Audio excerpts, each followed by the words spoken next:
Hey guys, my name is Dave Diaz. We got a lot of stuff to talk about, so I'm going to talk pretty quick. But today we're going to talk about Rock Band and a couple things about it. We're going to talk about the history about it, what made it so innovative, the social connection between the game, of course, and all of its players, and then last but not least, the play experience. So first of all, history. Let's talk about the game controller. You know, we come from a period of joysticks, and of course, then we move into a little bit more of the modern controller, like the Xbox 360 controller, and even the PlayStation controllers, starting way back, going all the way to PlayStation 3. But then we see non-traditional controllers come out, of course, like in Guitar Hero in 2005, and then even like console-based controllers like the Wii that were a little bit more designed for certain games. And then, of course, Rock Band that came out in 2007 comes out with multiple instrument controllers. A little bit of the sales about it, it in the end of 2008, so just 1 year after its release, sold about 4 million units, so very, very successful game, $600 million in revenue, and as a matter of fact, the 5th highest grossing game at the time. One of the cool things about it too is that it continued to make money through its in-app purchases, $100 million at the time, just in those in-app purchases that allowed you to download new content and new songs for the game. It won lots and lots of awards, of course, the year that it came out. Even when it was presented at CES, it was a big deal. Some of those awards, of course, were from IGN's Best of 2007. They got 7 from IGN. Those included Best Music Game, Best of Show, Best Hardware Peripheral, Best Social Casual Puzzle, and so on. GameSpot, Wired Magazine, Next Generation Magazine, and even Game Informer, which is GameStop's magazine, rated Rock Band as the best game of the year. As far as some of the innovation by the actual game, of course, the controllers. One of the things that I think Guitar Hero struggled with was making the instruments lifelike. And I think one of the cool successes with Rock Band is that the instruments were very lifelike. They even carried the name Fender on the actual guitar itself. The drum set didn't necessarily look like a real drum set, but it imitated that of a digital drum set, which was really, really neat, even down to the kick pedal down at the very bottom. It was very, very easy to understand. It was themed very, very well, just depending on the area where you were in the actual game. Very simple navigation, and really the similarities to Guitar Hero, I think is what made it so easy to use, because people had already fallen in love with that game and knew how to control the actual interface of Rock Band. Of course, not being very difficult, but being very similar to Guitar Hero. One of the cool innovative things, of course, too, is the responses within certain parts of the game. Things like reverb on vocals, and even free play in areas where there weren't necessarily designated notes that you had to play. Of course, you're able to also customize your characters, and what was really neat is that you customize your characters, of course, what they look like, their hairdo, and even their clothes. And then they performed live on stage, a live rendering of what you actually were playing right in front of your television. So pretty cool. The campaign mode was also really, really neat in the way that it was structured, and we'll talk a little bit more about that in the gameplay.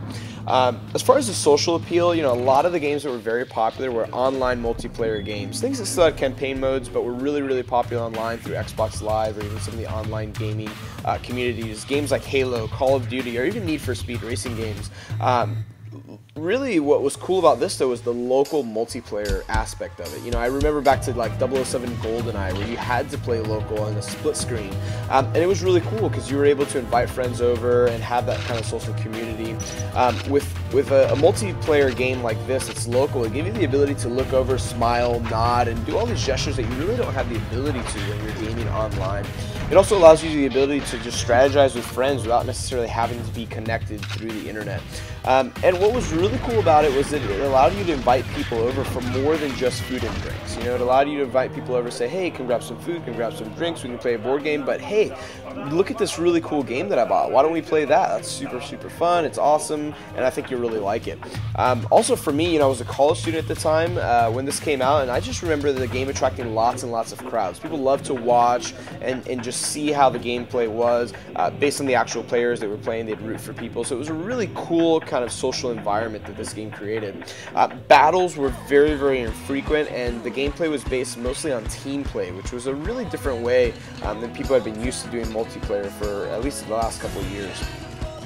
Probably one of the other things that it did as well is it introduced new music to a younger generation. And not necessarily new music, but music that had been out for 10 to even 20 years that they had never been familiar with, never heard of, and of course that helped with iTunes sales and music sales in general. Now, as far as the play experience goes, the point of the game, of course, you pick a song, you choose your bandmates, choose your difficulty, and you play as accurately as possible when your notes come up on screen. And you do that by either hitting the buttons of the actual guitar itself, or the pad colors, just based on whatever it is that came up. And then of course the less mistakes you made, the more multipliers you got, the more points you got. There were also bonus opportunities as well, the ability to activate like a special mode where you could get a higher multiplier based on, you know, if you didn't make as many mistakes or not. You also had the chance to save your other bandmates, and of course the way to lose was to have one of your bandmates drop out from the song because they weren't playing it right. So you had the chance to save them. Now the way to win, of course, was to make sure that all the bandmates stayed in till the very end of the song, that they played at least somewhat accurately. And if you got to the end of the song, it really didn't matter how many points you made or how well you played, but as long as you got to the end of the song, you won that level, you won that song. So to wrap up this review real quick, first of all, if you're not a big gamer, or you really like social events, or even if you are a big gamer and you just want a new gaming experience, this is definitely the perfect game for you. Something to think about though, it's a little bit more expensive than your average game, about $250 to $400 based on the edition that you buy, to make sure you get all the controllers and all that stuff, because of course it doesn't play with the controllers that you'd use for your regular games. Once you do buy the controllers though, pretty neat, you can advance, you know, and get newer games without having to buy the controllers again. They're all compatible. Ultimately, it's definitely a great purchase. Again, my name is Dave Diaz, and I hope you enjoyed this review. Thank you so much. Bye-bye.